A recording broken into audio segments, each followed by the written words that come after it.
You know, fragrances can kind of be a seasonal thing. They don't have to be, but if you are someone who wears fresher fragrances in spring and summer and sweeter fragrances in fall and winter, there are going to be times where you put away a big group of your fragrances for several months at a time. Kind of push them to the side and you forget about them a little bit during the off season for those. Then when you come back to them, you spray them on and you smell them again, you're like, whoa, wait a minute. Like, I don't remember this smelling that good. That's happened to me so much just because of the sheer amount of stuff that I have and the fact that I'm oftentimes always focusing on testing new fragrances and buying just new fragrances that are new to me to continue to provide you guys with new content. There's times where I forget about some of my older favorites. They just kind of get pushed to the background. So we're going to be going over 10 fragrances that smell better each time I spray them on. These are scents where I almost forgot how good they were, and after I revisit them, my mind is blown. I will link these all down below, so if you have any interest in picking these up, use those links, shop a discount, or save yourself a lot of money. Speaking of saving a lot of money, make sure you wander your way over to the community tab on my channel here, because every day I'm posting several times a day deals, some of the best deals out there, whether it be a new fragrance hitting discounters, a new fragrance coming out being available, a rare or discontinued or hard to find fragrance popping up, right? So many things, from stuff like the Dior Homme Parfum to Guerlain L'Homme Ideal Extreme and the Eau de Parfum and everything else in between that can be tough to get. As soon as it comes in stock, I post about it. So get subscribed and check that page daily, multiple times a day. By subscribing, those posts will show up in your subscription feed on YouTube, so make sure you do that. Let's jump right into it. We're going to start off with Dunhill Icon, a really nice, affordable, but yet very classy men's scent. It's all about neroli and bergamot, citrus, and that sort of thing. A good amount of musk in here. And it smells so nice. It's a classic, right? It really is a gentleman's staple. And one thing that makes this one so cool is the fact that it really does smell a little bit like grape soda. Like the way the neroli mixes with the citrus here, it gives off this sweet candied grape smell, and then you get this fizziness and this brightness, which kind of gives off like a soda texture. And I think it smells amazing. It's one of those deals where after you've heard what I just said and you smell this one, you can't get it out of your head. You may not pick up on it at first, but now that you've heard that, you probably will next time. And even though it smells like grape soda to some extent, it's still a very classy scent. It's very masculine, more traditional in some ways, but yet modern in other ways. It's a really nice everyday scent, wear it to work, to school, whatever. Again, it's only about $40, and that's a great price point for this one. Super unique, nothing else out there like it. And every time I smell this one, I always question myself on why I don't wear it more. Seriously good stuff. Kind of like this guy right here, Stronger With You Absolutely by Emporio Armani. So this is very much a winter fragrance, and so throughout the summer months, like right now, spring and summer and all that sort of thing, I don't really wear this one, right? I'll pick it up and smell it every now and then, but I'm not applying it usually and wearing it, focusing on some summer fragrances during that time. But it's one of those deals where as soon as we start getting into fall and winter thereafter, I start picking this one up and I start spraying it. And then I'm like, oh yeah, this is really well done. You know, it's taking that original DNA, adding in some rum, some chestnut. To me, it's the most refined flanker that they have. At least when talking about their main line, you know, the EDT, the EDP, and the Parfum Absolute. This is the best one. It's a little bit more mature, but it still isn't a mature fragrance, so it's not going to go too far in that direction. But if you want the most refined, Stronger With You out of the main line of stuff there, I think this is the way to go. So this one had a little bit of a rocky start when it first came out, a little bit wobbly there off the line. It's Prada Luna Rossa Ocean, and simply because it does lean into the more generic side of things. Now, they're using iris in here with this fresh balance.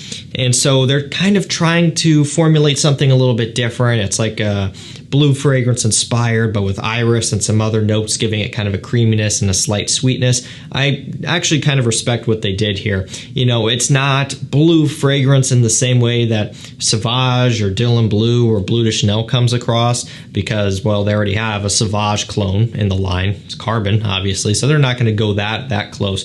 But, you know, it does kind of have some bits and pieces of like a YSL EDP style of scent thrown in there. And again, they're introducing iris and some aromatics and other stuff. While it's not a mind blower, I can really appreciate it, and it does smell pleasant.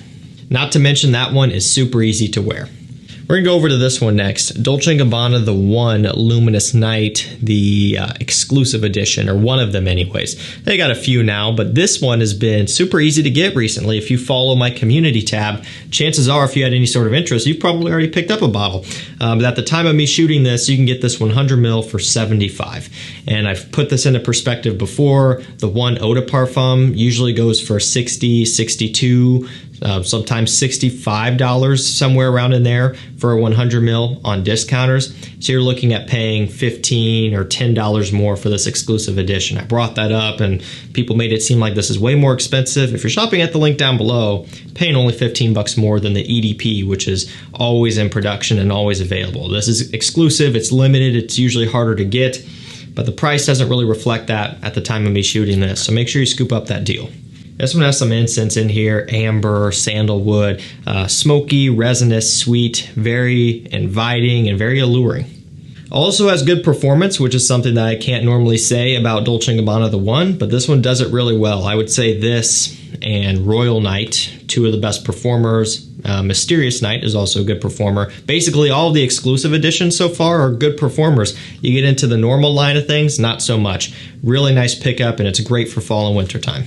Just before shooting this video, I picked this one up and I took the cap off because yes, this is the new style bottle, Valentino Uomo Intense, and I smelled it and I'm like, yeah, this is it. I want to make it my scent of the day, but it's hot outside and I'm going to be outside, so it's not really the best choice, but that's how much I love this scent.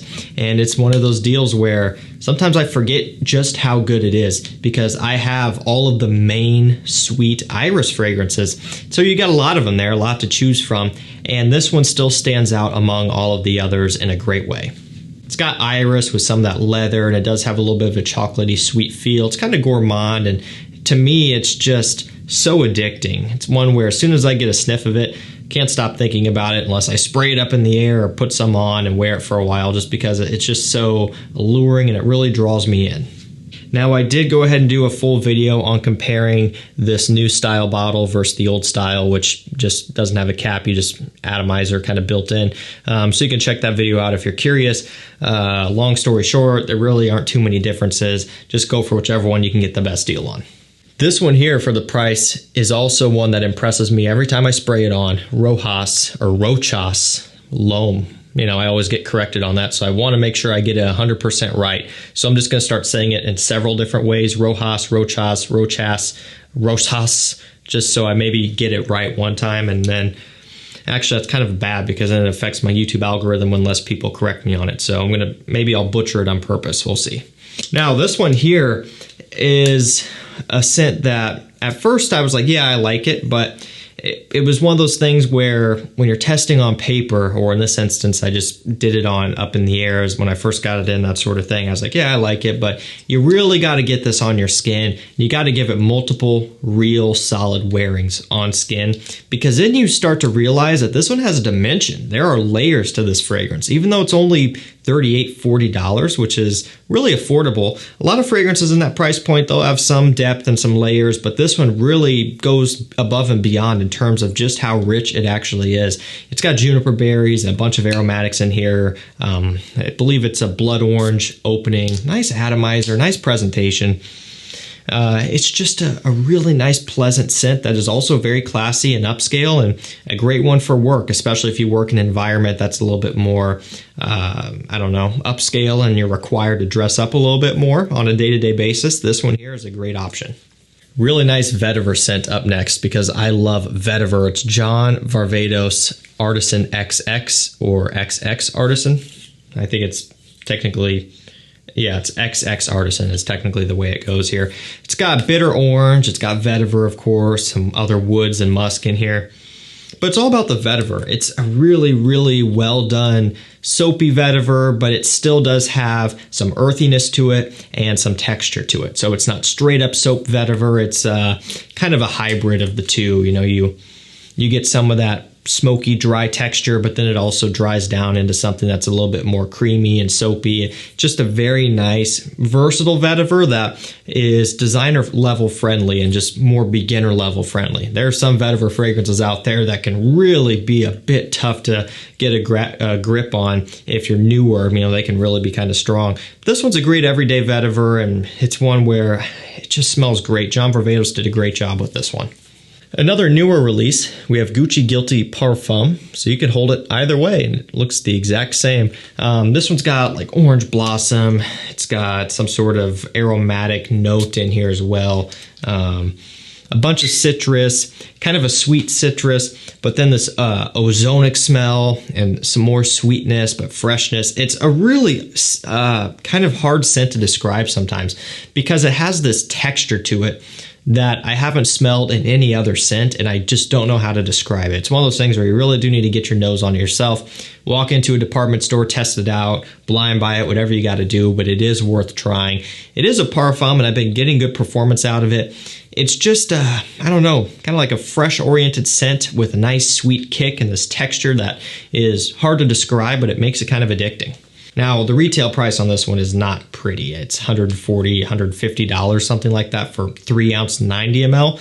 But this one has shown up on discounters for $109, which honestly I think is a really solid price. The quality, the performance, everything reflects that price point there. Definitely worth a shot.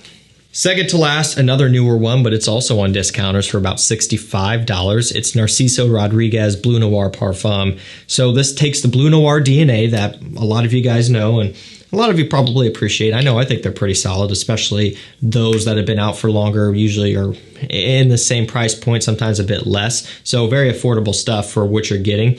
And this one takes that and adds iris. Yay, right? I love iris. You can probably tell by watching this video. But it works. It's a sweeter iris note, but with a fresher fragrance composition. So there are tons of fresh iris fragrances out there. That's nothing new. Prada L'Homme, Dior Homme Eau at one point, RIP. And there's a few more as well that utilize that fresher iris note in there. But we don't have as many that are utilizing a sweet iris note, but with a fresh fragrance base. There's tons that are using a sweet iris with a sweet base, all of the Valentino Uomos and Dior Homme Intense and all that stuff, but not quite like this. Most recently, I brought up Armani Code Parfum, doing a similar thing, adding that freshness, but with a sweet, creamy iris. It's a really nice mixture, and it works well. This kind of places it into the position where if you want a Valentino Uomo Intense or a Gentleman Eau de Parfum, but just a little bit more fresh than either of those, this is a nice option. Makes it to where it's a good pickup if you just don't want to go full on sweet. Maybe this could work great in spring for you. In early fall, when it's still a little bit warm, you can start getting in the mood for a fresher or a sweeter iris fragrance rather, but still having freshness. I think this one has a lot of versatility. And last up, everyone knows the sound of that bottle, Spice Bomb Infrared. So this is another one that got off to a little bit of a rough start. I do believe they're coming out with an EDP. Thought I saw that somewhere online. Haven't found where you can buy it yet, but it only makes sense. And I'm excited for it because I like this Eau de Toilette version. Main difference here is it's using this red fruits accord. So it still smells very similar to the original Spice Bomb. That's what it is closest to. This doesn't smell like Extreme or like any of the Night Visions. Closest to the original, but with a red fruits kind of sweetness in there. And I really like how that comes across. Now, don't get me wrong. I still love the original Spice Bomb. I think that stuff is great to this day. I love that stuff. I love the Extreme, of course. But I like the twist that this one offers. Performance is not quite as good as some of the other ones, and I think hopefully they'll fix that with the EDP, and I would be down for a parfum of this as well, kind of thinking ahead long term here. But it's one where every time I do wear it and every time I do smell it, I appreciate it more. I like what they did. It's subtle, but it works. Alrighty guys, that's going to do it for me. 10 fragrances that seem to smell better each time I wear these. You know, again, I'm rotating through stuff all the time, kind of forget about these, and as soon as I come back to them, I'm impressed, and I'm always kind of frustrated with myself that I don't give these more attention. So maybe I'll try to do that. I'll make set a goal for myself, making a New Year's resolution next year to wear these more, even though it probably won't really happen because I've got to be staying busy testing new stuff. I know some of these sweeter ones will definitely be getting worn pretty heavily here in the fall and winter time, so I'm excited for that. Links down below. Save money on the community tab, posting there several times a day. Bookmark that page, get subscribed. I appreciate your support. Wouldn't be able to do this without you guys. So thank you so much for watching. Stay safe, stay healthy. We'll see you tomorrow with another one. Take care.